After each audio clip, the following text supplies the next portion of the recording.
This is Course Correction, a podcast from Doha Debates. I'm Nelifa Hidayat, and in this season, we have been focusing on polarization. In each episode, I explore a topic that's dividing us. I talk to people with a range of perspectives on an issue, and I try to challenge myself to understand positions that aren't necessarily comfortable for me. Now, take a deep breath with me. We're about to do an episode on one of, if not the most polarized issues in the world today: Israelis and Palestinians.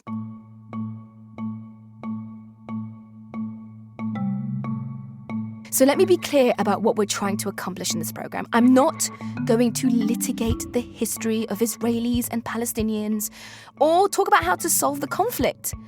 Both of these things are so important and should be discussed and worked through, just not here. The goal of this episode is to talk about how bloody hard all this is, even to talk about. It's not just all the sensitivities, though, that you need to bring to this discussion. It's that the discussion we're having today challenges one of the very core tenets of how to overcome polarization. That dialogue with the other side will lead to something positive. A world where everyone is treated as equals. It's a sentiment recently expressed by the United States President, Joe Biden.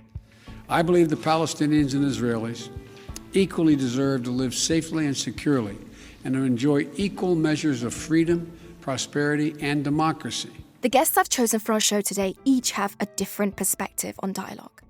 They by no means represent the entire range of opinions on this conflict, but each comes from a unique vantage point that I think is valuable. In other episodes, at least one interviewee challenges my perspective, but I can say all three of these have challenged the way I feel about the whole situation. They've enlightened, frustrated, and downright perplexed me, but my guests and me, we all got through it. First, we'll hear from a Palestinian rapper who uses his music to try and influence minds and hearts. I would call my songs a dialogue, the best way to start a dialogue. What I decided to use my microphone. Next, an advisor for the Palestinians on peace negotiations tells me how he wrestled with the limitations of diplomacy. Agreements have to be built on hard realities, not on soft concepts like trust. I don't trust any agreement that's based on trust. And we'll hear from an Israeli mother who, against all odds, turned her family tragedy into an opportunity to open up dialogue. You know, it's so easy to judge everybody and to decide who's right and who's wrong. But it's so much better to really get the knowledge and to understand with compassion both sides. But first, so we've been planning this episode for months. And then, a few weeks ago, before we were due to start recording, barriers had been erected by the Damascus Gate, not far from the holy Al-Aqsa Mosque. The gate is a place where, during Ramadan, Palestinian Muslims tend to gather at sunset after they break the fast. The barriers were eventually removed, but there were other clashes already brewing. This flashpoint neighborhood of East Jerusalem called Sheikh Jarrah is where regional escalation from Gaza to the West Bank is rooted. Police were in riot gear as they fired rubber bullets and stun grenades, while Palestinians hurled stones at the Al-Aqsa Mosque. After the Ramadan fast ended each evening, protesters took to the streets in solidarity with Palestinian families who face evictions. This is the story of Israeli authorities and hardliners seeking to expel Palestinian residents from their homes to make room for Jewish settlers. In this context, the settlers are trying to seize property based on ancient deeds and modern Israeli regulations that tend to favor the claims of Israelis. In response to these actions, protests increased. Tensions kept escalating and escalating. National Security Advisor Jake Sullivan reiterated concerns about the potential evictions of Palestinian families from their homes, and they agreed that the launching of rocket attacks and incendiary balloons from Gaza towards Israel is unacceptable and must be condemned. At this point in the making of our program, we didn't know that it would escalate further. but it did. Israel launches a series of deadly retaliatory strikes on Gaza, hours after rockets were fired from the Palestinian enclave. Thick clouds of black smoke fill the air in Gaza as an airstrike brings a third high-rise building to the ground. Residents and businesses in the Al-Shuruq building had been warned to evacuate before the blast. After more than 4,000 Hamas rockets fired indiscriminately at Israeli cities, killing at least 13 Israelis, and Israeli airstrikes on Gaza in retaliation, killing more than 230, including at least 65 children. Tonight, a ceasefire. At the time of this recording, more than 2 weeks had passed since the ceasefire went into effect. The larger ramifications of the violence is an important discussion to work through, but again, this is not what we're looking to do in this show. We are viewing it through the lens of dialogue between two peoples, and it seemed like at this point, the two sides were as far apart as they've been in decades. This was confirmed to me by my first guest, Palestinian hip-hop star and rapper Tamir Nafar. Tamir lives in Israel. He's an Israeli citizen, but he doesn't call himself Israeli. I'm a Palestinian living in Israel. Okay, no, hold on. Let's talk about this. This is really important. Yes. What I call you and how I label you is a political statement, isn't it? Of course. Tamir uses dialogue in a different way. He uses his music and videos to reach millions around the world. His words express what he feels is an oppressive rule by the Israeli government. For example, in his song If Only, he rhymes about his struggle for equality. He raps lyrics which translate to, "Create the demon of passion in me, the demon of revolution. I will fight for both freedom and love."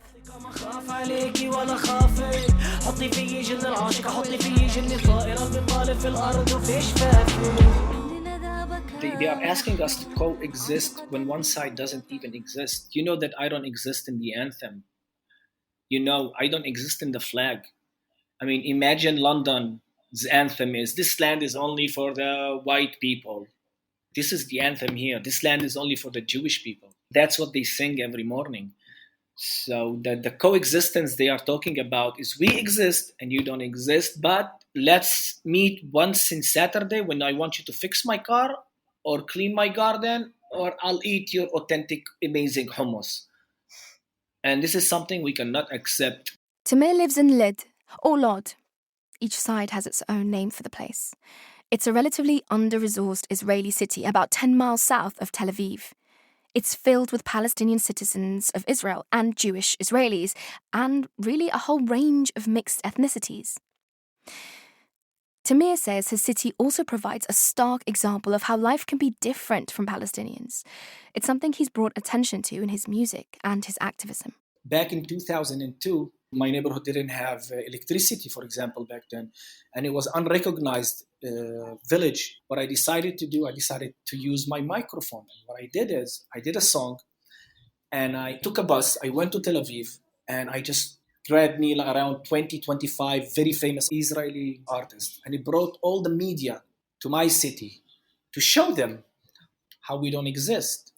And I was like, guys, do you want to talk about coexistence? That means both of us needs to exist. We don't exist on the map of the municipality. We don't exist when it comes to water, to electricity, and we pay the same taxes as you. I think that's a great way to start a dialogue.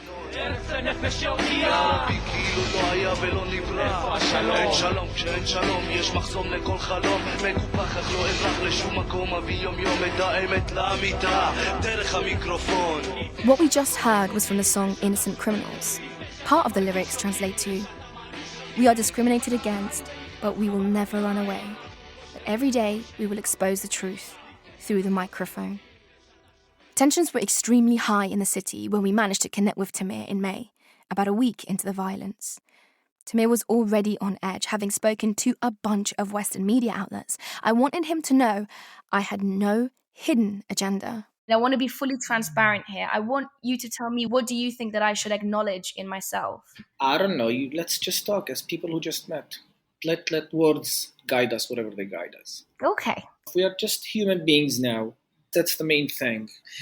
Sometimes people don't say anti-Semitic things or Islamophobic things, but the ears that hear things, they decide it's Islamophobic. So we cannot also, let's agree that we cannot control how people are going to hear it. All I can promise is to be honest and a human being the way I am. Me too. If it seems like we're spending a lot of time talking about language, that's because language is at the center of all of this. As a rapper, Tamir knows that how we frame an issue, the lens in which both sides agree to look at something, matters.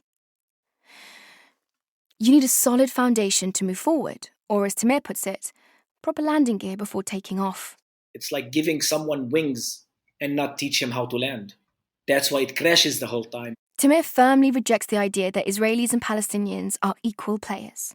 When it comes to talking about the latest escalation, he bristles when the media labels it a war. But we begin first with the escalating Israeli-Palestinian violence as rocket attacks continue in that region and fears grow of an all-out war. They are trying very hard to make it symmetrical. It's like, imagine that the world is coming to talk about the Black Lives Matter movement in the aspect of it's about how black people and white people should live together. It would fail. But they came as the black community is in danger and the black community needs our help. So it's Black Lives Matter. And it's focused and it's diagnosed and it's very specific and it's very honest. And here people needs to understand that you cannot put the victim with the same equation with the one who's victimizing him for years. That will keep on falling and falling and falling and falling. It's impossible to compare the oppressor with the oppressed. You cannot say now that the American police did this, but at the same time, black people did that. You cannot compare them together. It's not like black people have their own police. If they had their own police, maybe you could have compared it. But you're comparing a government with people. It's you cannot just compare them. It's not, you know? The Jewish philosopher Walter Benjamin, he wrote about it in his book when he said you can never compare the violence of the oppressed to the violence of the oppressor. The violence of the oppressed is a momental thing that you can never expect. It might just happen. I mean, if you look at South Africa and the apartheid, I am sure some African, attacked innocent people, right? But it happens in a way that you cannot expect it. But the oppressor's violence is so systematic and organized, and it has a head. So you can never compare people to a system. And this is something that I've noticed that it's been changing for the last few years. Some of the people that I follow and that I admire, a lot of them are Jews as well, they are not finding it hard or fear to talk about. We should note here that this way of framing the Palestinian and Israeli dynamic as one between victims and oppressors is true to how supporters of Palestinian rights see this conflict all over the world. Progressives, even supporters of Israel in the US and Europe, increasingly view the conflict this way. Earlier this week, Human Rights Watch released a major report saying for the first time that Israel's committing crimes of apartheid and persecution in the occupied Palestinian territories. The international human rights group says Israeli authorities have dispossessed, confined, and forcibly separated Palestinians. For supporters of Palestinian rights, the denial of Palestinian equality, of displacement, Israeli occupation and blockade are at the heart of it. But for most Israelis, the core issue is something else altogether. The real problem is Hamas, the Islamic group that's been labelled a terror organisation by the US and Europe. They run Gaza and fired thousands of rockets at Israel in the latest round of fighting. Here's Tom Aharon, a talk show host known as the Israeli John Oliver. We do have to address the fact that Hamas targets civilians almost exclusively, while the IDF makes an effort to avoid it. I too think that taking down civilian buildings is an extreme measure and should only be used as a last resort, which is pretty hard considering how deeply Hamas is rooted in everyday Palestinian lives in Gaza. I talked to Tamir Nafar for over an hour, and in the course of that discussion, we kept it real. I told him how some of his lyrics about hating Israel seemed frightening. And he told me I was parroting talking points from Fox News. That low point in the conversation occurred when I pointed out that one rocket Hamas fired ended up killing 2 Palestinian citizens of Israel, a father and his daughter. It was an uncomfortable conversation, but we seemed to get somewhere by the end of it. Can we agree on something? I wish. We're agreeing a lot, more than we disagree, believe me. It's a conversation. And in conversation, you're going to say things that are going to piss me off. I'm going to say things that's going to piss you off. I'm going to give you examples that makes you laugh. You're going to make me laugh. It's a conversation. So everything is okay. Part of a healthy and honest conversation. Yes, I think we can agree to that. Yes. Tamir, Nafar, thank you so much for talking to me. Whew. Yeah, you good? While rapper Tamir Nafar has the pulse on what's happening on the streets, our next guest, Hussein Agha, gave me a broader perspective on why dialogue has not achieved much in this crisis. As you know, I mean, the number of meetings, seminars, conferences, summits that take place all over the world about all the issues. Usually the talk is the right talk, but then people go back home and forget about it. So the challenge is not in the dialogue, in the conversation. The challenge is how to turn that into something real. He should know. Agha has been steeped in the Israeli-Palestinian conflict for decades. He's a veteran of negotiations, both under former Palestinian leader Yasser Arafat and current leader Mahmoud Abbas. He took part in the peace talks mediated by US Secretary of State John Kerry during the Obama administration. In speaking with Agha, I wanted to challenge myself to understand why dialogue hadn't worked so far in securing peace, because throughout my career and in my life, it's something I have believed to be true. If you're trying to get over fighting with your sister, as I have many times, or settle a disagreement with friends and family, talking is the only way through it. Talking is the only thing that means both sides walk away feeling that they have lost a little, but they've also gained something they couldn't have gotten otherwise. I have spent my entire life believing that dialogue and talking to one another, understanding each other's positions, is the way forward. Is this true here in this instance? Is talking about the conflict the way to get through to the other side? It is good to talk. I will never put a case against talking, against dialoguing, against engaging, but there's a big gap to make it a reality. What lives in that gap? What lives in the gap are the daily events, are the death and destruction, is all the negative things you see, plus maybe a few positive things here and there. People are locked into comfort zones. And those comfort zone provides them with the security and the confidence of not moving away from it. And part of that comfort zone is the actual dialoguing, because they feel very often that, oh, we're doing the right thing because we're talking about the right thing in the right way and reaching the right conclusions, and we're being ethical and moral and just and fair and all that. And they stop at that. So this is a fact of life. I mean, people don't like uncertainty, even if the uncertainty bears grand and lofty promises. But people don't want to take the risk. People are on the whole risk averse. I want to stay in this idea of the comfort zone. And I want to understand. I'm always thinking about dialogue as a way of moving forward. But with this conflict, the discussion, talking about the conflict, trying to find a way through, that's not what the dialogue does. I mean, that's alarming. No, I disagree. I don't think that the people involved in the dialogue, they approach it without thinking at the back of their head that they want to resolve it.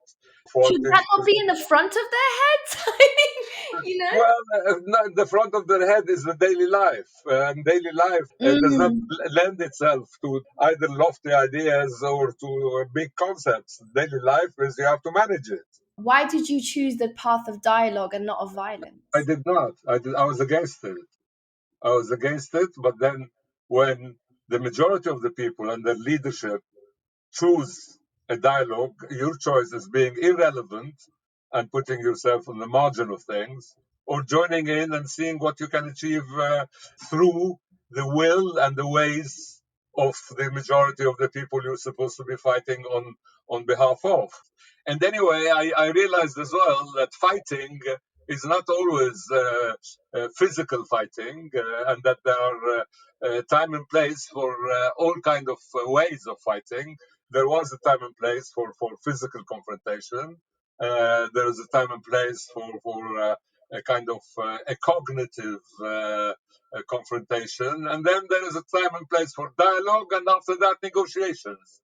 And when you see people less fortunate than you, it's your duty, it's your utmost duty to extend your capabilities to help them. What are the 3 things that one needs in order to even start thinking about dialogue and success? You need agreement on substance, you need the right political context, and you need to recognize the moment where all this becomes possible to make it into a reality. In my last round of negotiations with the Israelis, I kept on telling my Israeli friends, listen, what you're agreeing to now, if we wait another 6 months, it will not be acceptable anymore. We have to grasp this moment. And I don't think I was successful in sufficiently impressing on them the importance of that. And the moment passed. And despite the fact that people now, they can agree much more on the substance, but the context is wrong. Israel has moved to the right.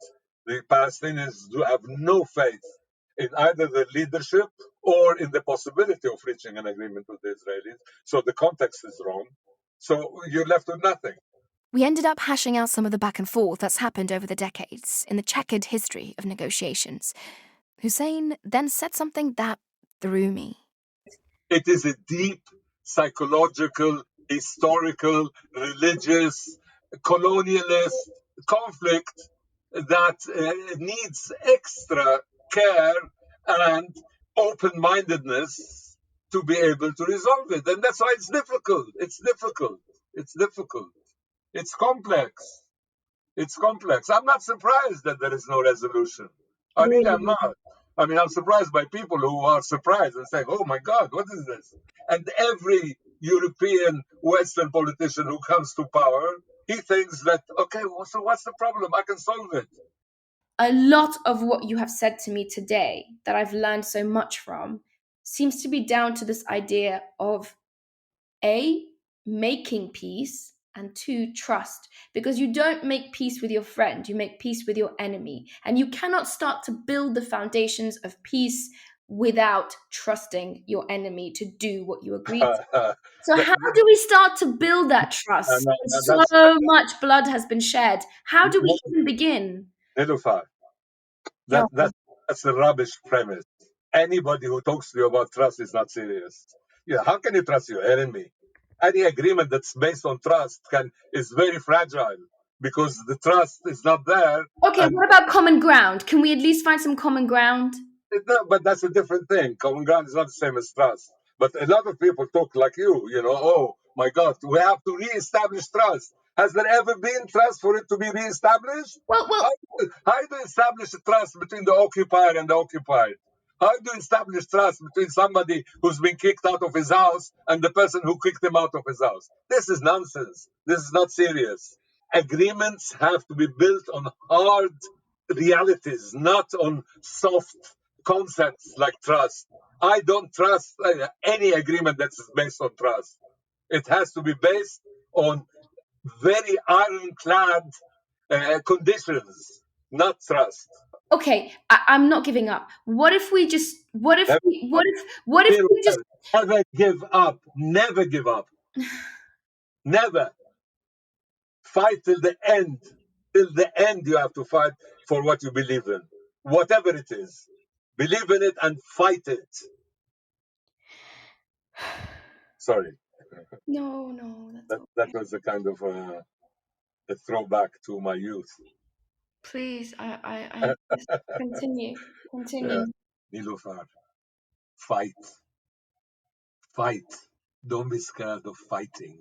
Fight does not mean carrying Kalashnikov and killing people, but you have to fight. You have to keep at it. Don't give up.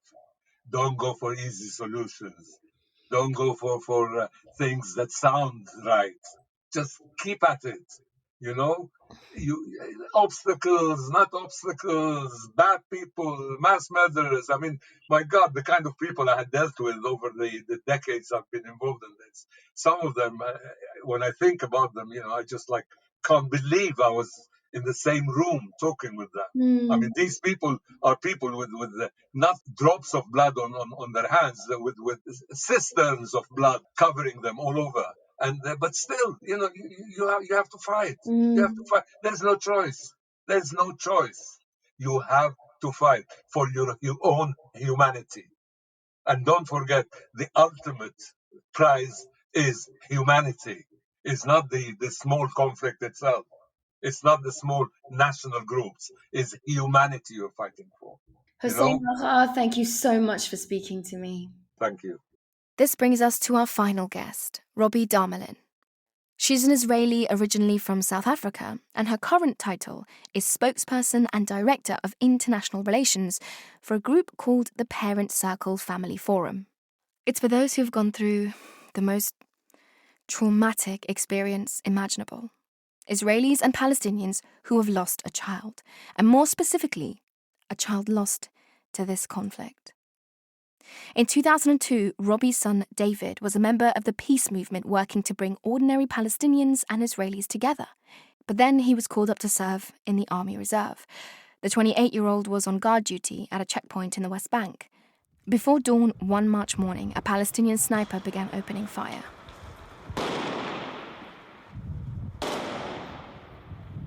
David, along with 6 other Israeli soldiers and 3 civilians, were killed that day. 2 years later, the sniper was caught, put on trial, and eventually sentenced to life in prison. At the time, Robbie, like David, had been working for equality. When they caught the man who killed David, that was a very, very difficult time for me. Because before that, I could walk around the world and talk about peace and love. And I recognized the fact that Palestinian mothers shed the same pain as I did, and that the tears that fall in a grave are the same color. But there wasn't a face of the person that killed David. And when I got the face, that's when it became very difficult. All of this work is filled with stumbling blocks and tests to see if you mean what you say. And your passion for this work, is it a genuine passion, or what is it? At the time, Robbie, much like her son David, had been working for equality. Robbie was faced with a dilemma that no mother, no human, no person should ever have to face. I would certainly understand if she decided at this point to turn her back on her coexistence work and resolve never to meet with another Palestinian again. Instead, she doubled down on her activism and on her search for common ground. Robbie has heard every single argument in the universe about the Israeli-Palestinian conflict, and if there's one thing she's resolute about, it's that applying labels doesn't work. People tend to take sides, so they're either pro-Israel or pro-Palestine, and what happens out of that is they actually import our conflict into their country and create anger and hatred between Jews and Muslims. So actually, if you're intending to take sides, we would prefer it if you leave us alone, which doesn't mean that you must not be aware of what is happening here and try to be part of the solution, but not part of the problem. It's an extraordinary thing. Even in London, I went to the House of Lords and they gave me a piece of paper with a line down the middle saying for pro-Israeli lords and pro-Palestinian lords, with pictures, just in case I couldn't work it out. And so, that's exactly what I said to them. Look, I don't know what you think you're doing. You're pro-Israel and you're pro-Palestine. Isn't that lovely? You feel very good about yourself. But you're just importing our conflict into your country. So leave us alone. You can imagine how remarkably popular I was after that. Yes. I think it's bet no more invitations were sent to you, Robbie. People need to think before they give opinions and to be informed. Most people are very keen to give their opinions on things that they really can't possibly know anything about. I'm learning since my son was killed, I understand about the rhetoric of peacemaking much more now. And I don't talk in the same way to belittle people. I just understand that if you want to make change in people and want to see a transformation, you have to respect them and you have to also just listen with empathy. Part of that understanding is taking the time to get a broader historical perspective. And in this case, it's really hard. The history of this land is long. Just picking one day to talk about is divisive. But for the context of this discussion, it's good to be reminded about 1948. This was the year Israel was formally recognized by most of the international community as an independent Jewish state. It was created after the horror of the Holocaust, where 6 million Jews died at the hands of Nazis. And part of the stated reason for its existence is to serve as a refuge for Jews all over the world. Jewish Israelis benefit from full protective status, whether they live in Tel Aviv or in the middle of the West Bank. On the other hand, the same cannot be said for Palestinians. Palestinians in Israel have one set of rights, Palestinians in Jerusalem another. Palestinians in the major populated centers of the West Bank live under military rule, and Palestinians in Gaza have been under a 14-year blockade, meaning that everything and anything that comes into the strip of land is restricted by the Israeli military. Things like aid, cement, and even water. Every time I tried to write questions about this, I was like, I want to ask about this, but hold on a minute, I have to go back 10 years. But wait a minute, I need to go back 15 years. Oh, but wait a minute, this happened 150 years ago. Hold on a second, I need to go back 1,000 years. But to really understand this, I need to go back 3,000. It is impossible to know when to begin talking about this issue. But even if you do, it's not going to serve any purpose. The only way that you can do this is by understanding how people see their history. We run a program which is a parallel narrative program. I'll tell you how it all started. In the parent circle, we are more than 600 families. And in the beginning, what we understood was that we had an innate sympathy for each other because we lost children and we shared the same pain. But that didn't mean that we understood each other's historical narrative or even their personal narrative. And so we decided that we needed to, in order to create trust, and by the way, I'm telling you about this because this is a program that can be adapted to many, many places all over the world. The world is so polarized now. I was recently in Sri Lanka and even in America, between the two very polarized groups there. So what we did is we decided we would explore each other's personal and historical narrative. And so the first thing that we did was we went to the Holocaust Museum.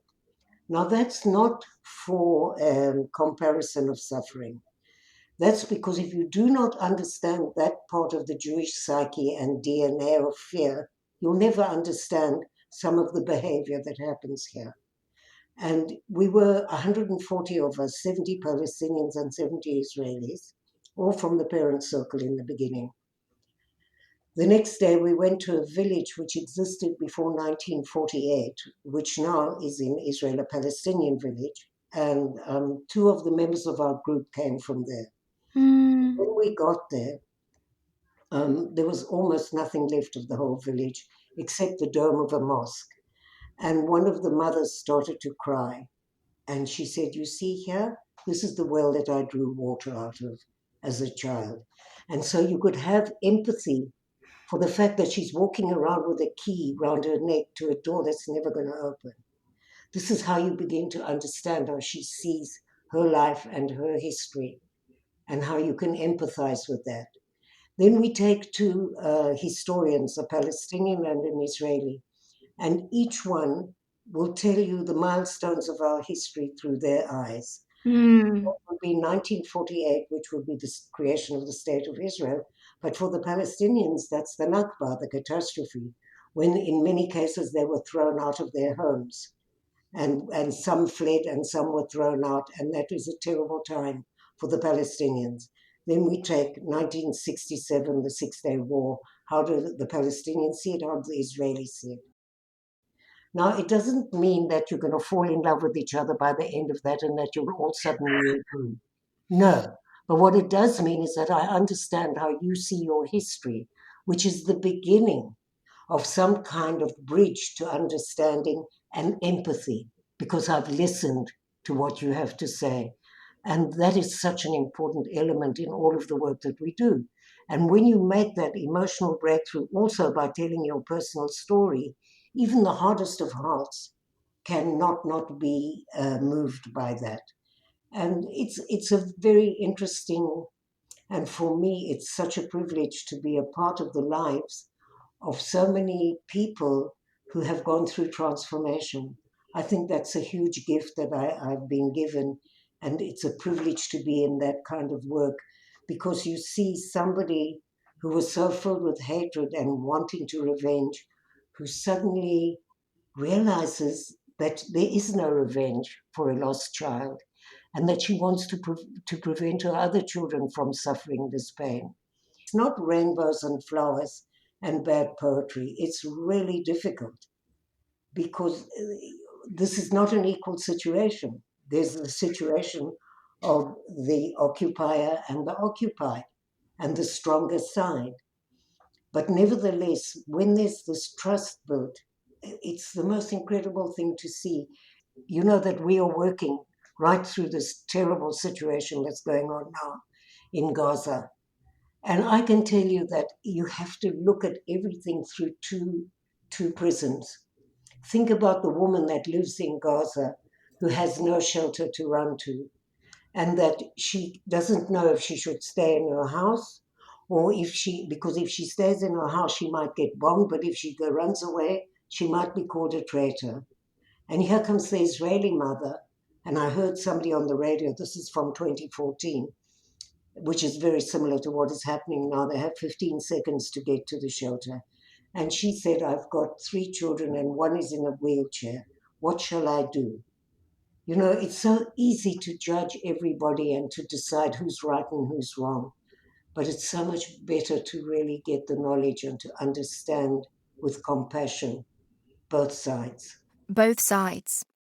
Recently, that's come to mean something dirty, like a cop-out of the difficulty of having to make a choice. At the time I spoke to Robbie, all I could think about was how utterly straightforward and practical she was, but how that came from the pain of paying the ultimate price for this conflict. From loss, anguish, and destruction, she has created, amongst all this, a promise of community, healing, and rebuilding. In the entire season so far, I have to say, Robbie embodied more than any other the need of building a bridge where others would rather tear it down. In one of the most polarizing places on this earth, she's working hard to put herself and everyone she knows in the shoes of the ones they call their enemy. I think I'm pragmatic, and what is very interesting is most people think that I'm some kind of naive lady. Yes. They really don't get it, because looking at Nelson Mandela, who for me was an amazingly pragmatic politician, which was unusual, because people usually give him this aura, of a wonderful, wonderful man, which he was. But the pragmatist in him recognized that if he wanted to prevent a bloodbath, he would have to encompass the white population of South Africa and go through reconciliation and act it out himself. So for me, that's a leader. I went to Robben Island to the jail that he was in, and I saw the cell that he lived in for 28 years, and thought to myself, if this man could come out of jail and do the things that he did, then for me to make peace with the man who killed my son is, just small fry. And it's interesting, I get really dreadful feedback from many right-wing believers, but I don't really care, because I believe with all my heart that if we do not have a framework for a reconciliation process as an integral part of any future political peace agreement, all we will have is a ceasefire until the next time. My thanks go to Robbie Damelin of the Parents Circle Family Forum for that conversation. So, I'm not gonna lie. This was an extremely difficult episode of Course Correction to make. At the time of this recording, more than 2 weeks have passed since the 11 days of fighting that resulted in the reported deaths of 248 Palestinians and 13 Israelis. My 3 guests today each come from very different places, but there's something that links them together. Each has tried to build a bridge, whether through music, diplomacy, or shared grief. Our 3 guests today are engaged in the most difficult of conversations, and they do this every day. Others have turned away, convinced there is no point in trying to communicate. But not these 3. And their dialogue is not one based on any false equivalencies or any avoidance of injustice and pain. Rather, they face it head on. Their dialogue shows the greatest courage when it would be easy to just turn away. On the day after the ceasefire was announced, thousands of Palestinian citizens of Israel and Israeli Jews marched hand in hand through the streets of Tel Aviv, calling for equality and coexistence.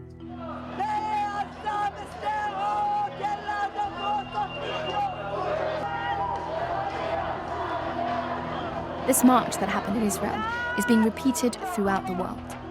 These marches are facing up not only to the reality of the injustices that need to be overcome, but also, to paraphrase Hussein Agha, the humanity that must be shared. I knew that at the outset of this program, we weren't going to find any easy answers to this deeply divisive problem. Rather, it was more a journey just to figure out how to even ask the questions.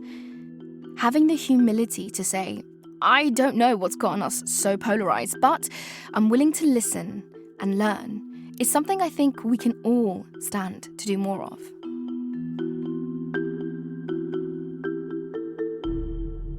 That's our show. This is the point where we usually ask for your feedback, but today I'm going to also ask for your restraint.